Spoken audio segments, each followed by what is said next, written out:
Well, I mean, guys, you saw it. Patrick Mahomes, I'm not telling you anything you don't know, but I mean, when you talk about Patrick Mahomes, the performance tonight, I mean, a lot of talk about Mahomes as of late, right? It's all about what's wrong with Patrick Mahomes. We don't know what's going on.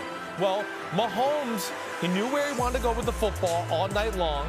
Didn't see him predetermined decisions, because that's been a thing all year where he doesn't go through the reads like throw to the first guy, throw to the second guy. Oh, wait, now it's the third guy. He's open, hit it. He's been skipping reads. He's been impatient in the pocket, which has really hurt them a lot during the year as far as turning down plays where you go, man, if you stay in the pocket, you're going to throw a 40-yard pass. Some reason you left. Tonight, it's like he knew what he was looking for. Knew what he was looking for as he got the ball, got the snap every time. And then he just looked comfortable within the pocket. He wasn't looking to run around, make a play that way. Stayed in there, had his feet in the ground, and just made a lot of really accurate, decisive throws consistently through the game. And I think that's the big thing that jumped out to me, guys. Hey, Chris, one of the interesting things that they were doing with Travis Kelce is they were having him block, having him help out in pass protection, then sort of spinning around and making himself available for the screen. So, Rodney, why was that so effective in the first half? Well, I think it helped because you chip the defensive end, and then all of a sudden they don't think that you're part of the play. Yeah. And then you kind of get lost, and then you chip them, and then you turn around, and you're wide open. You see Jonathan Abram, he's a strong safety. He's playing 8 yards off of him. Then you put him in the backfield. He thinks that it's a run, and he comes up. That's another guy I want to talk about, Jonathan Abram. But, yeah, Kelce's done a terrific job of chipping, helping out, and, of course, the run after catch is ridiculous.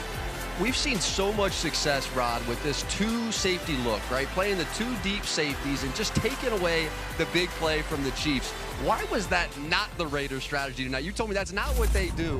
Why don't they do that? Well, what did they do? A lot of coaches get stubborn. They're stubborn because they say, this is what we do. We're not going to change. We're not going to jump onto the bandwagon like everybody else, but it works. So that was the thing. You know what I mean? Because when you play a base cover 3 with a single safety high and you don't blitz, if your front four, Crosby and Ngakoue, if they don't get put pressure, you're leaving your guys out to dry. Now Patrick Mahomes, all he has to do is dump it off to the flat, make a guy miss, and it's 12 yards.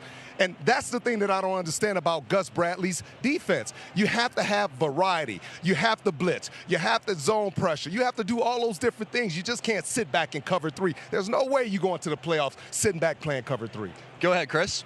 Well, no, I think Rodney's exactly right. I mean, he's right. The Raiders got to show some more variety on defense. Yeah. I mean, at some point during the game tonight, yes, when you see, all right, the Chiefs are going to be patient and Mahomes is going to throw the underneath routes all night long, you got to do something to change up. That's for sure. But I'm sure the game plan coming in because, hey, listen, we've all talked about it. Jack, I heard your dad talking about it a lot tonight too, right? We've seen the Patriots, to Rodney's point, I mean, not the Patriots, the Chiefs, not be patient.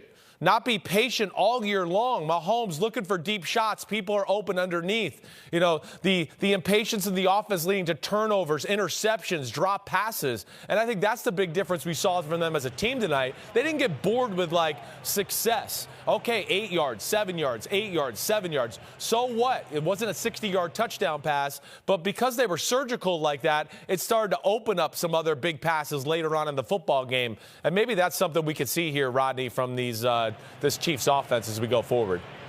In the missed opportunities, like when you think back on this second half, the Raiders had some chances. I think it probably started with that Casey Hayward. We were both sitting there together.